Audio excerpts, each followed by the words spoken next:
Hello friends, welcome back to this channel. दोस्तों, इस video में हम लोग इंडियन ओवरसीज़ बैंक और सेंट्रल बैंक ऑफ इंडिया और यूको बैंक को रिलेट करते हुए बातचीत करेंगे। लेकिन शुरू करें अपने बातचीत को उससे पहले आपसे रिक्वेस्ट करना चाहूँगा कि अगर आप चैनल को फर्स्ट टाइम देख रहे हैं, सब्सक्राइब करके बेल आइकन को हिट कर लीजिएगा। और दूसरी चीज़ कि अगर आप डीमैट अकाउंट ओपन कराने के लिए इंटरेस्टेड हैं, डिस्क्रिप्शन बॉक्स में लिंक आपके लिए दिया गया है। दोस्तों, सेंट्रल बैंक ऑफ इंडिया की बात करें, चाहे हम बात करें इंडियन ओवरसीज़ बैंक की, तो दोस्तों देखिए, दोनों बैंक्स को भारत सरकार ने प्राइवेटाइज़ करने के लिए टॉप लिस्ट में रखा तो ज़रूर है। लेकिन दोस्तों, एक खबर ये है कि इन दोनों बैंक्स को पीसीए के फ्रेमवर्क से अभी भी बाहर नहीं निकाला जा चुका है।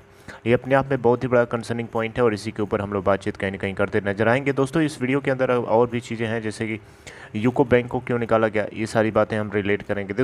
उससे पहले दोस्तों, अगर हम सेंट्रल बैंक ऑफ इंडिया के ट्रेडिंग पैटर्न की बात करें, तो लास्ट ट्रेडिंग सेशन में 20.65 के ऊपर ओपन होने के बाद 20.85 का हाई बनाया और 20.50 का लो बनाया। 32,08,840 टोटल वॉल्यूम ट्रेड किया गया एनएससी पे, और इसका 52 वीक हाई है 29.65 का, लो है 10.10 का। दोस्तों, सेंट्रल बैंक ऑफ इंडिया की मार्केट कैपिटलाइजेशन है 17,926 करोड़ रुपए। इसके अलावा अगर हम इंडियन ओवरसीज़ बैंक की बात करें, तो ये ओपन हुआ था 19.75 के ऊपर और 19.95 का हाई बनाया और 19.60 का लो बनाया। मार्केट कैप है दोस्तों इस बैंक की 37,237 करोड़ रुपए। मार्केट कैप वाइज देखें तो इंडियन ओवरसीज़ बैंक की बहुत बड़ी मार्केट कैप है। लेकिन दोस्तों, एनपीए का जो रेशियो है इन दोनों बैंक्स के लिए कहीं ना कहीं समस्या की मतलब मेन प्रॉब्लम के रूप में बना हुआ है। दोस्तों, इंडियन ओवरसीज़ बैंक और सेंट्रल बैंक ऑफ इंडिया को पीसीए के फ्रेमवर्क से बाहर निकालने की बातचीत अभी नहीं चल रही है, लेकिन इस समय एक दिमाग में जो है लोगों के एक ये बात ट्रिगर कर रही है कि अगर यूको बैंक को पीसीए से बाहर निकाला जा सकता है, तो आईओबी को, यानी इंडियन ओवरसीज़ बैंक और सेंट्रल बैंक ऑफ इंडिया को क्यों नहीं निकाला जा सकता। आपके दिमाग में भी क्वेश्चन आया होगा, या फिर इस तरीके से आपके दिमाग में क्वेश्चन आया होगा कि अगर यूको बैंक निकल रहा है तो फिर डेफिनेटली आईओबी और सीबीआई को भी जल्दी ही निकाला जा सकता है। क्या ऐसा सही है? दोस्तों, ये बात आपकी बिल्कुल सही है, जेन्युइनली सही है, आप क्वेश्चन कर रहे हैं। यहाँ पे आपको बताना चाहूँगा, यूको बैंक को पीसीए के फ्रेमवर्क से बाहर तो निकाला गया है, लेकिन सर्टेन रिस्ट्रिक्शंस और कमिटमेंट के साथ निकाला गया है। देखिए, यहाँ पे लिखा है, Central Bank lifted PCA on UCO Bank following improvements in various parameters and written commitment that state own lender will comply with minimum capital. यानी मिनिमम कैपिटल जो सर्टेन लेवल्स हैं, जो आरबीआई के नॉर्म्स हैं, उनको मेंटेन करके रखने की यहाँ पे कमिटमेंट करी गई है यूको बैंक के द्वारा, तभी ये पीसीए से बाहर निकाला गया है। अगर ये थोड़ा सा भी अगर विचलित होता है, थोड़ा सा भी डाइवर्ट होता है, तो डेफिनेटली इसके पीसीए के फ्रेमवर्क में फिर से डाल दिया जाएगा। Are you getting?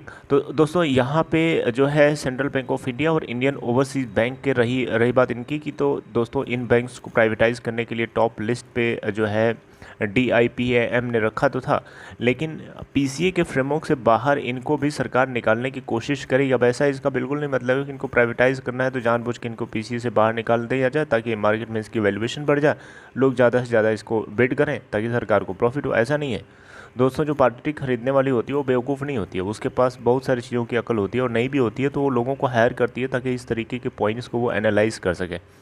मेरी बात समझ रहे हैं? तो इतना आसान नहीं होता है किसी भी बैंक को तुरंत झटपट प्राइवेटाइज़ कर देना। और देखिए, बहुत सारी चीज़ें देखना होता है। सरकार भी चाहती है कि इन बैंक्स को प्राइवेटाइज़ किया जाए, लेकिन सही वैल्यूएशन के साथ किया जाए, और सही वैल्यूएशन के साथ प्राइवेटाइज तभी कर सकते हैं जब इन बैंक्स की पोजीशन इंटरनल कोर लेवल पे बेटर होगी। और कोर लेवल पे अगर इंटरनल इनकी सिचुएशन बेटर होती है तो पीसीए के फ्रेमवर्क में रहेंगे ही क्यों। दोस्तों, कोई भी बैंक पीसीए के फ्रेमवर्क में तभी डाला जाता है जब वो सर्टेन लेवल्स मेंटेन नहीं कर पाता है, आरबीआई के जो सेट किए हुए नॉर्म्स हैं उसको, जो ट्रिगर कर देते हैं इस बैंक के उस बैंक को पीसीए के फ्रेमवर्क में अपने आप चले जाने के लिए, और आरबीआई वहाँ पे एक्शन ले लेता है और आरबीआई बोल देता है कि आप सर्टेन लिमिट्स में आप अपने बिजनेस को करिए, उससे ज़्यादा आप नहीं कर सकते।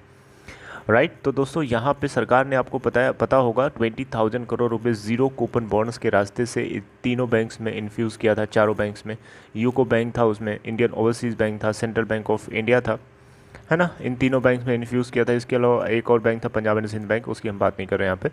तो दोस्तों, यहाँ पे अच्छा एक चीज़ और, आईडीबीआई बैंक को भी सरकार ने प्राइवेटाइज करने के लिए सोचा हुआ है, और उसको भी पीसीए के फ्रेमवर्क से बाहर निकाला जा चुका है। तो उसकी सिचुएशन बेटर हुई है तभी निकाला जा चुका है।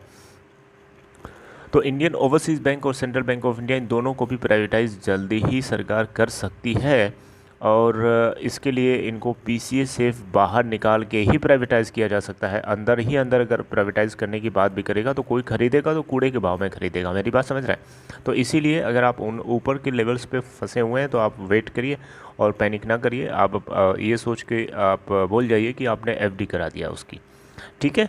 और आने वाले सिचुएशन में अगर कुछ सरकार बेटर करती है, और करेगी ही करेगी, सरकार को हर हाल में इन दोनों बैंक्स को प्राइवेटाइज़ करना है, तो उसके लिए कुछ ना कुछ तो करना पड़ेगा ना। बैंक्स की सिचुएशन को बेटर करनी पड़ेगी ताकि मार्केट में उनकी वैल्यूएशन बढ़े, और वैल्यूएशन बढ़ेगी तो डेफिनेटली इनकी स्टॉक प्राइस में हमें ग्रोथ देखने को मिलेगी। आपने देखा भी था 29-30 के लेवल को दोनों बैंक्स ने टच किया था, सिर्फ इसी खुशी में कि इनको प्राइवेटाइज़ करने के लिए यूनियन कैबिनेट ने अप्रूवल दे दिया था। उस अप्रूवल के चलते इतनी हमें तेज़ी खबर आई थी, लेकिन फिर बाद में खबर ठंडी हो गई क्योंकि और भी चीज़ें आ गई रास्ते में, है ना। जैसे कोविड-19 की सेकेंड वेव आकर के डिस्टर्ब कर गई। इसके अलावा अभी भी उसका हमें इम्पैक्ट देखने को मिल रहा है, और आने वाले टाइम में अभी और भी चैलेंजेस है सरकार के सामने, और ये चैलेंजेस जैसे ही ख़त्म होते हैं वैसे धीरे धीरे प्राइवेटाइज़ करने की बातें सामने आएंगी। दो बैंक्स को प्राइवेटाइज़ करने का और एक इंश्योरेंस कंपनी को प्राइवेटाइज़ करने की बात सरकार ने करी थी इस बजट के अंदर। और इवन यहाँ तक बोला गया कि अगर इस बजट के अंदर कुछ नहीं हो पाता तो नेक्स्ट जो हमारा बजट होगा फाइनेंशियल ईयर 2023 उसके अंदर जरूर होने की संभावना है। हालांकि फाइनेंस मिनिस्ट्री की तरफ से कोशिश करी जाएगी कि second half of this physical year कुछ हो सके। ऑलराइट, सो आगे कुछ इन्फॉर्मेशन मिलती है दोस्तों इंडियन ओवरसीज़ बैंक और सेंट्रल बैंक ऑफ इंडिया को लेकर के हम लोग डिस्कस करेंगे। And till then take care और अपना ख्याल रखिए और पेशेंस रखिए। अब उसको आप पैनिक ना करिए जो ऊपर से लेवल पे आपने बाइंग करके फंसे हुए, चाहे CBI हो चाहे IOB हो। Alright, so take care friends.